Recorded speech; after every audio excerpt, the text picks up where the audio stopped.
Welcome to Trending in Education. It's the end of 2021.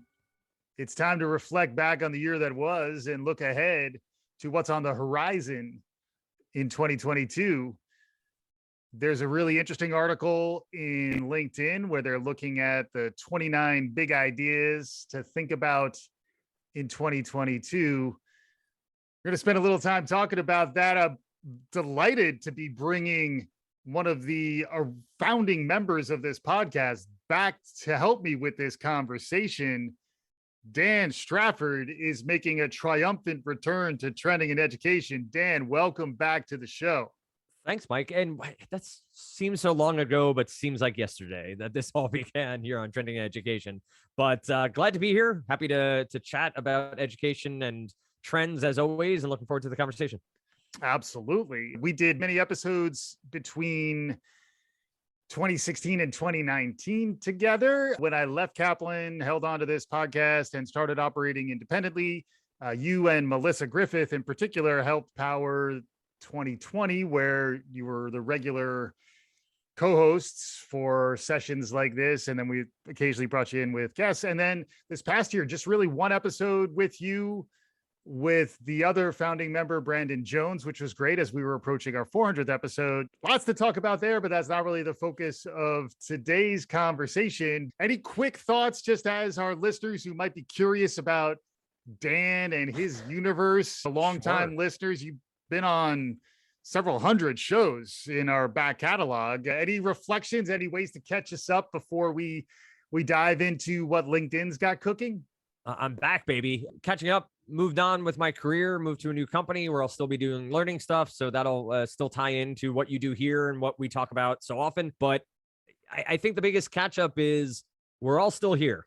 Yeah. We're all still doing this thing. And I think the pandemic, the way the world is going, globalization, all still influencing heavily the education and learning landscape, and will only continue to do more in the coming years. Yeah, it's funny. I'm still working on trend shows of our own for Trending in Ed.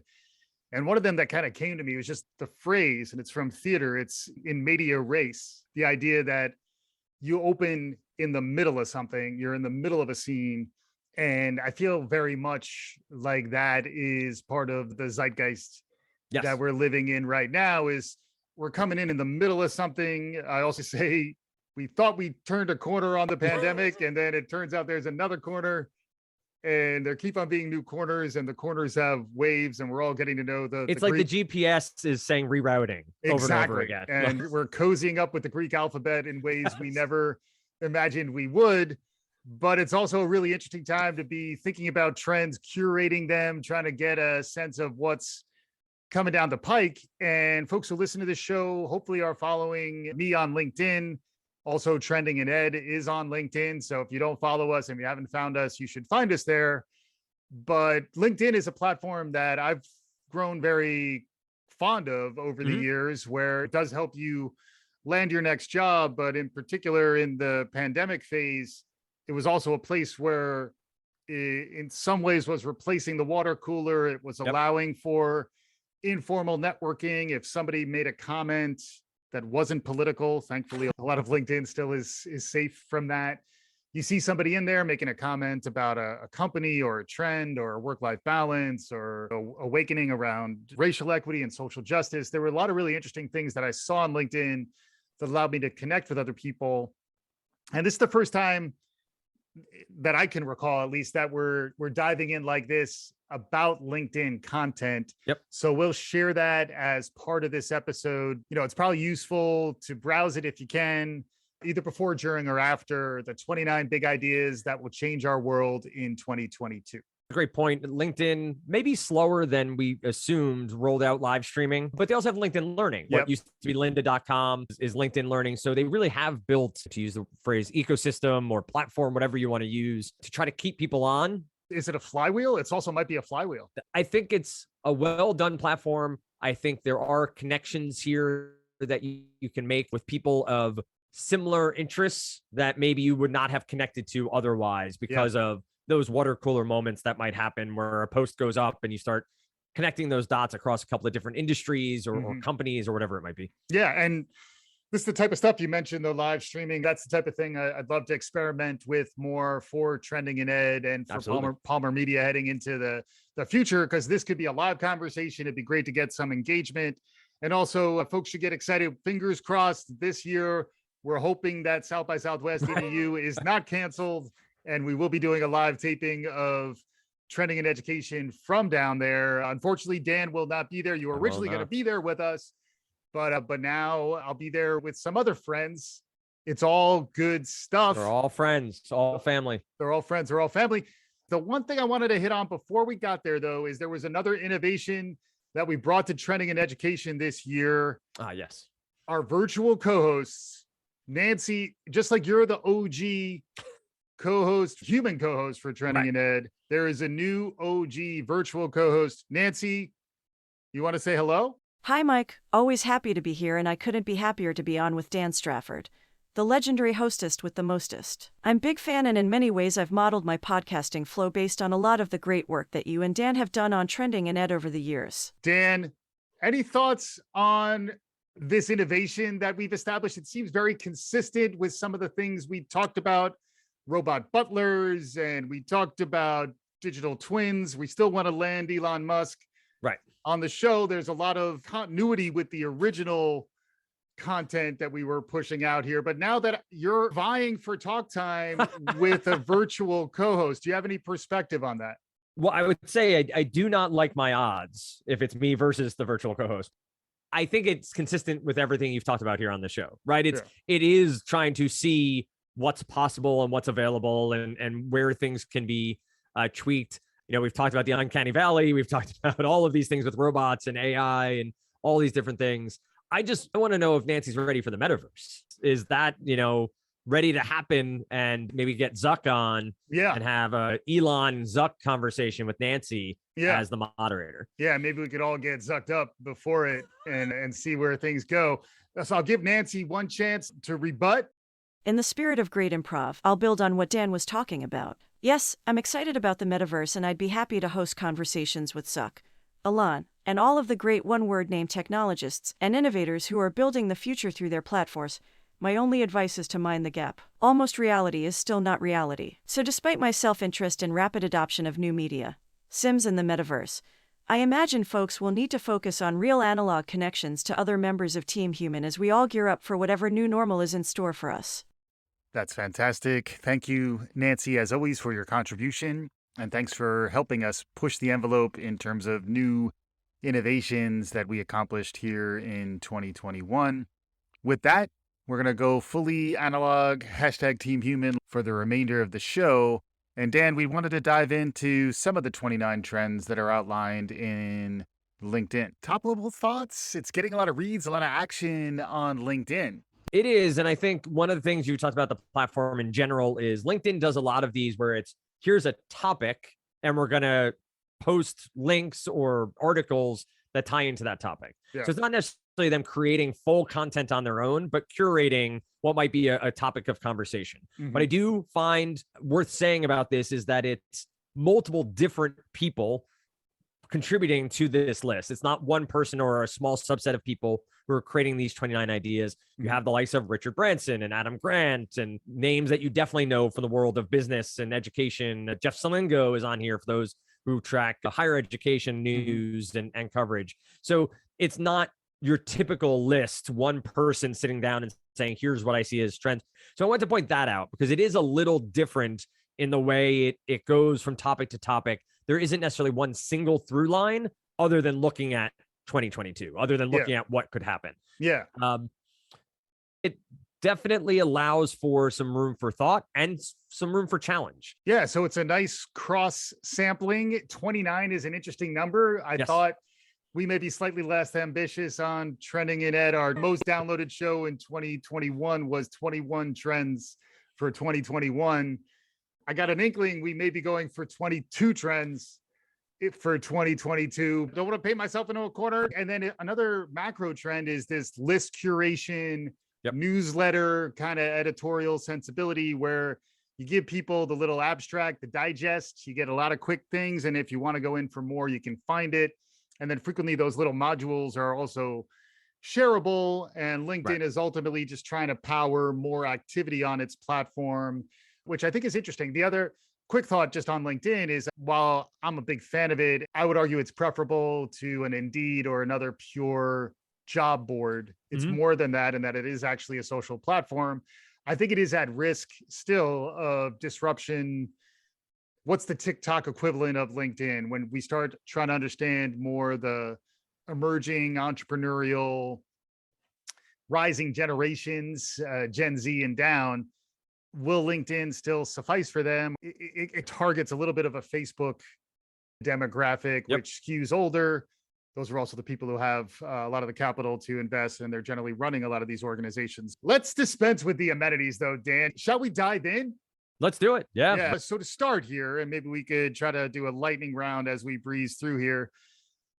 First thing they talk about, brace yourself for season 2 of The Great Reshuffle, which had been called The Great Resignation, was the first thing I heard. And they are talking about professional nomading and the idea that the nature of work perhaps has fundamentally changed. And folks, even in both of our cases within the last few years, have revisited what had been a very steady gig at a large organization and are finding new opportunities.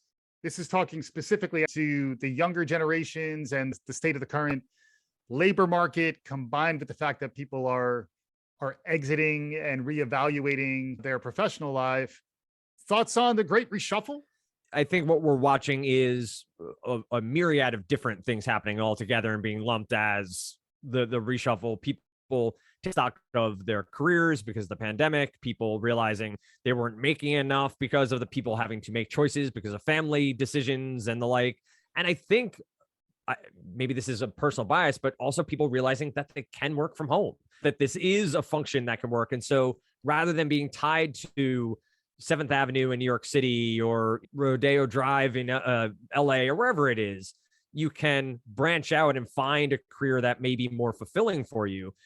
I'm very keenly watching how business responds. Mm-hmm. How do these giant corporations that have giant real estate footprints in different cities, how do they figure out hybrid work? How do they figure out pay and healthcare packages? And how does this all work out?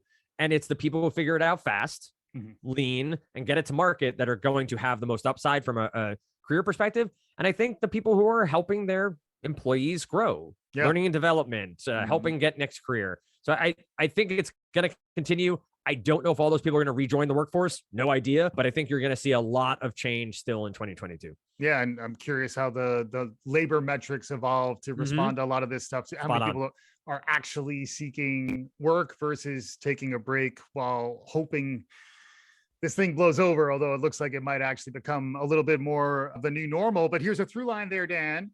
We'll enter a golden age for vaccines. So if this is the new normal where your 2-ply vaccine to begin with, and then you re-up every so often, but at some point you got to imagine the response to the coronavirus and its many new variants is going to need to dovetail with the flu vaccine, which didn't have a huge uptake. But I imagine if you could start to align those two mental models to one another. And also, it's easy to miss the genuine breakthrough around these mRNA vaccines that was rushed and resulted in a lot of skepticism, which has been a theme that we've been talking about, hesitancy around the vaccine and the inequities depending on where you are globally and where you are culturally and your level of trust of institutions, et cetera, et cetera.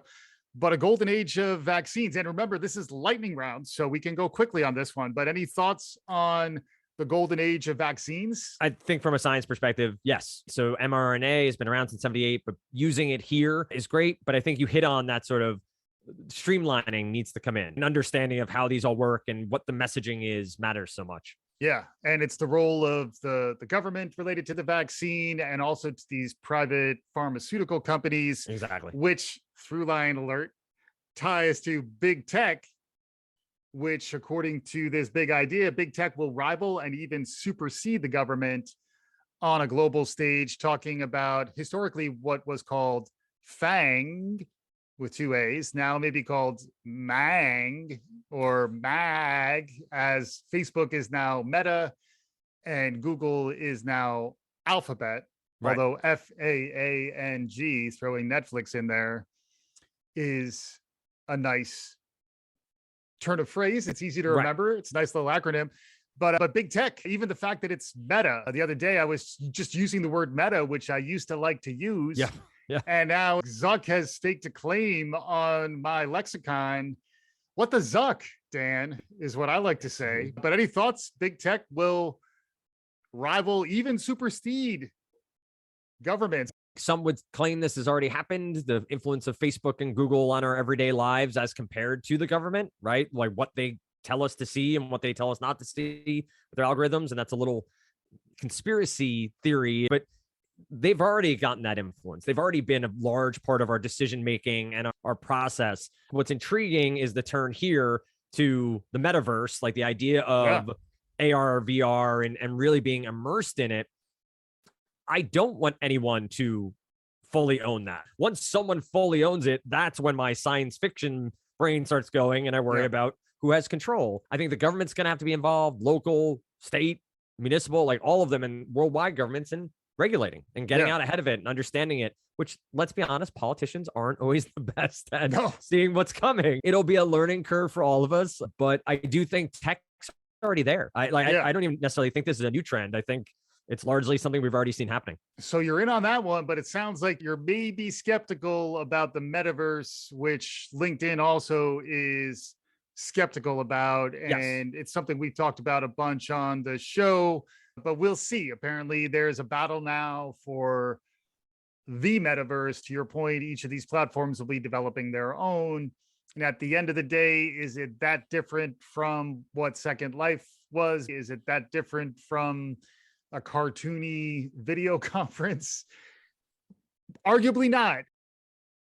What about this next one, though? The pandemic's next act will focus on mental health. That's something you and I have both talked about. We've had many different guests talking about the massive trend around mental health that was already underway even pre-pandemic. And now it's really been compounded by the fact that we've been in this fight or flight response for coming up on 2 years now without much relief. Thoughts on the next wave once we settle down on Omicron and whichever variants are left, that there's a lot of real work to be done on the mental health front. Yeah, think of Kate, right, at Presence Learning, Kate Everly Walker. We know a lot of people who have moved into this space. Yes, I hope so. I hope this is next. There is a focus on the mental health impacts that this pandemic has had. I know in my own house, talking to my daughters, it's weighed on them. It's now the sort of ongoing fear coupled with what could it's just a lot. And having the ability for kids, adolescents, teenagers, young adults to address it, to work through it, is going to be key to the future of work, right? To the future of how these people interact. And that's where social emotional learning gets into the picture. I'm going to resist singing Whitney because I've been doing it a lot lately. Then they get into frontline employees will enjoy new clout. We're seeing that already. This just in, hot off the presses, looks like the Kellogg's strike, again by front-end employees, was successful, and they pretty much got all their demands. So perhaps there's going to be a rise on the side of organized labor.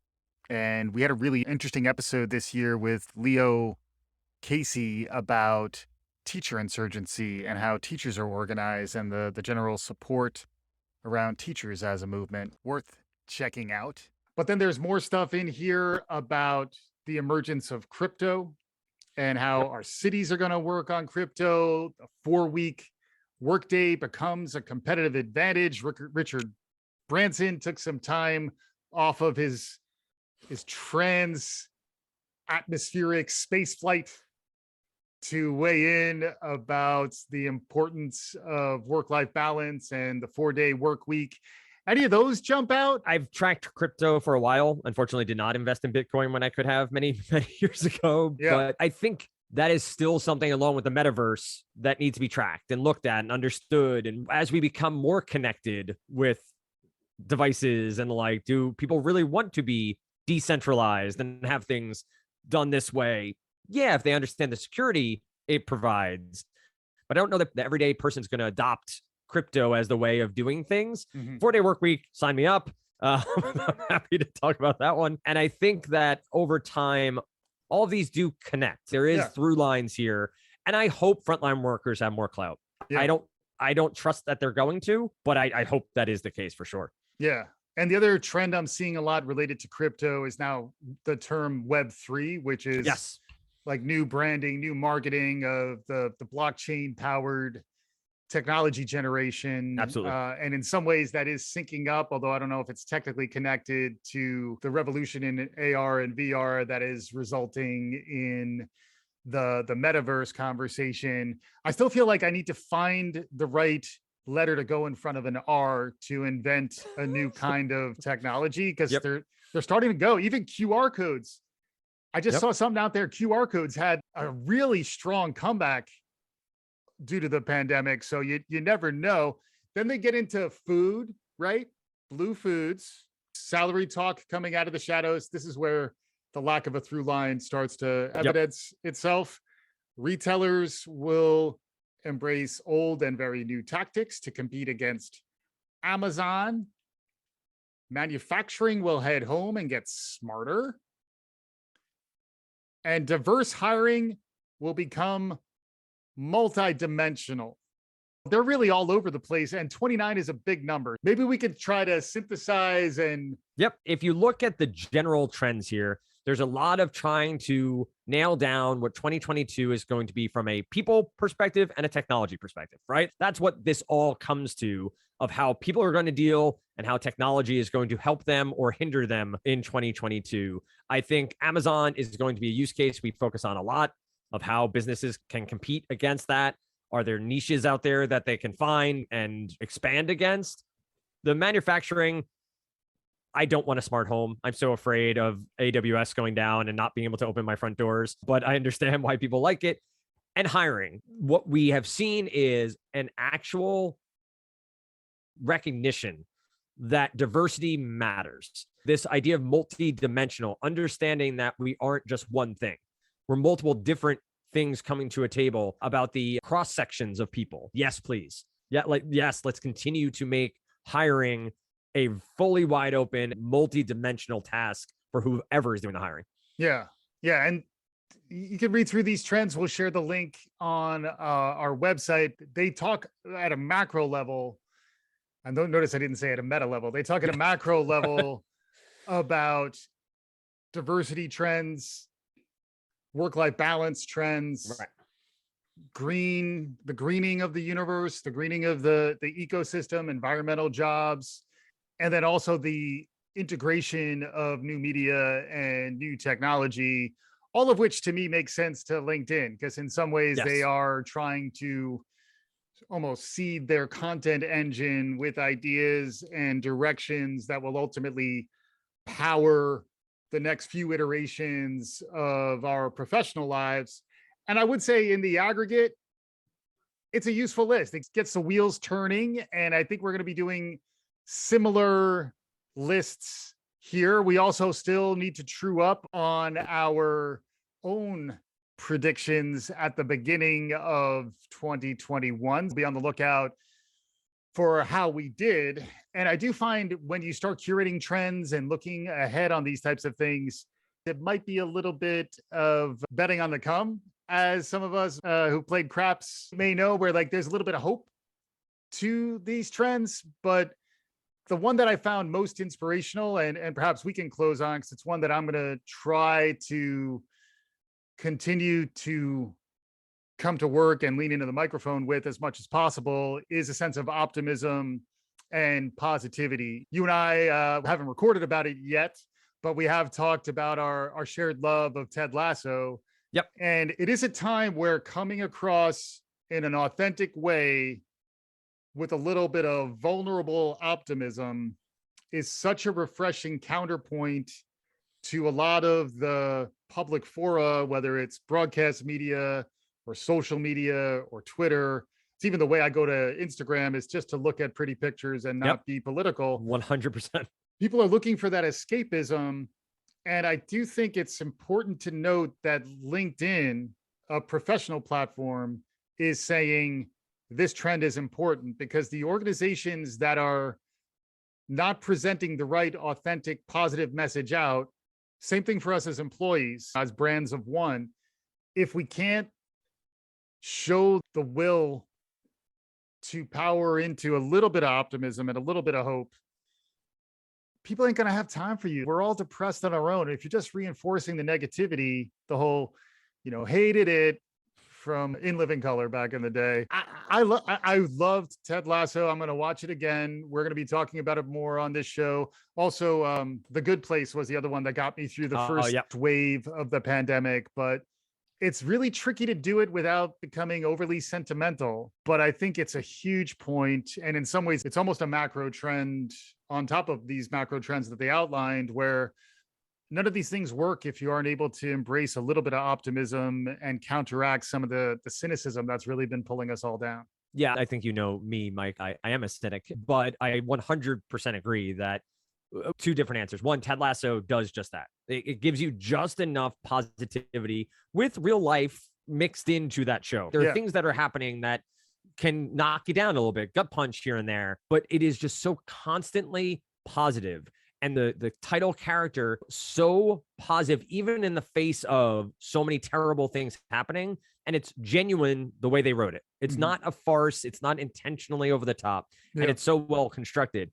As far as us having to be more positive, yes, I think we all need to take the mental breaks we need and be able to see where the world is going, but try to find that light at the end of the tunnel. Try to find the things to focus on that are the positives, whether it's your children, your job, your side hustle, your hobby, and find the things to lean into on the positive side and really engage on that. For some people, myself, it's going to be forced work, right? It's going to be having to stretch a different muscle, but I look forward to it. And when I read that, I took that as a great thing for corporations and businesses and small businesses. But to your point, also, each individual employee needs to adopt a little bit of optimism heading into 2022. And it's a balancing act. A shout out to friend of the show, Andy Tempty, who was on talking about that. But it is a balancing act where if you're going to go almost cliche and shallow with your optimism, it's generally not going to hold water. And if you look at, again, the example of Ted Lasso as something that is capturing the broader consciousness, it's optimism in the face of difficulty. Yes. It's meaning in the face of suffering. And it's kindness. Yeah. He's just kind. And it's not fake. He seems to genuinely care about people. Yeah. And I think that's another thing 2022 I hope to bring to the table more, is showing that more often. Like making sure people are aware of it, because I think that'll just help. It'll just help people get by. And hopefully Omicron's the last one, but I raise my hands and hope for the best. Yeah. That's why I think we're going to need the optimism. We're going to need folks who can find rays of hope while also being honest about how things are hard. And I'm working on my country song, Dan. One more COVID winter with you. I haven't quite finished it yet. Maybe it'll make it in post-production, but otherwise, best of luck to you and yours. Thank you for coming back. It's good to Thanks for having me. It's good to have human co-hosts. No dig on Nancy and the rest of the crew. She's great. And we got to continue to test what's new and emerging out there. Let us know what you thought about this episode. We'll be posting this also on LinkedIn, so it's a good place to feed some of that feedback, or as Steve Jordan's friend of the show likes to say, feed forward. Let us know how we're doing. Be on the lookout for our trend show on the horizon, 22 trends for 2022. Be on the lookout for that. Always be on the lookout for what's new and emerging in the world of learning. This is Trending in Education. We'll be back again soon. Thanks as always for listening.